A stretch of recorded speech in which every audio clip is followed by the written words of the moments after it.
tous les pays du monde.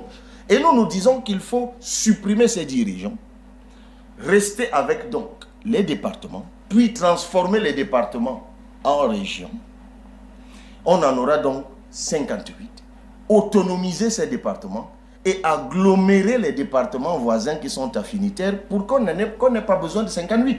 On va faire un petit exercice du sud à l'extrême nord, si vous le permettez. Et j'en finirai avec le lien sur le projet politique. Nous sommes déjà dans l'émission. Mais on y est. Allons au sud. Allons-y. Si vous agglomérez le Dja et Lobo et l'Anvila, y aura-t-il un tremblement de terre? Mais non, évidemment. Si vous venez au centre et que vous décidez d'agglomérer le Nyon Esso et la Mofouya Kono, où j'ai été hier et aujourd'hui, il n'y aura aucun tremblement de terre.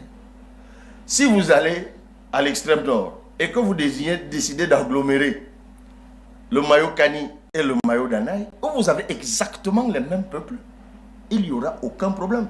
Cet exercice, nous l'avons fait dans notre projet de société pour arriver à 25 régions. Et là, ça devient intéressant. On autonomise les régions. On applique donc ce que nous appelons la décentralisation aboutie. On donne à ces régions les moyens de se développer sur le fondement de leur spécificité. Parce que Dieu qui nous a créés n'était pas fou de nous donner à chacun une spécificité, un savoir-faire, une particularité.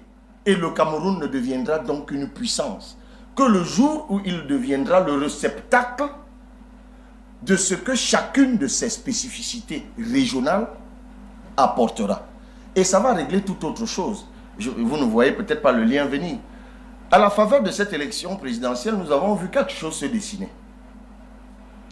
Vous avez des candidatures, on va certainement en parler tout à l'heure, qui s'inscrivent dans une vulgate qui dit le pouvoir est resté trop longtemps d'un côté. Il doit maintenant aller ou repartir de l'autre. Pourquoi en réalité au Cameroun de façon rampante, on est toujours accroché à l'idée de rotation du pouvoir?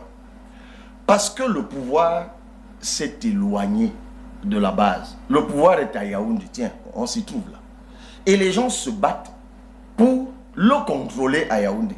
Les gens veulent qu'un des leurs contrôle le pouvoir à Yaoundé. Parce qu'ils se disent que lorsque l'un d'entre nous va contrôler le pouvoir à Yaoundé, ben, nous serons aux affaires et nous ferons les choses pour nous.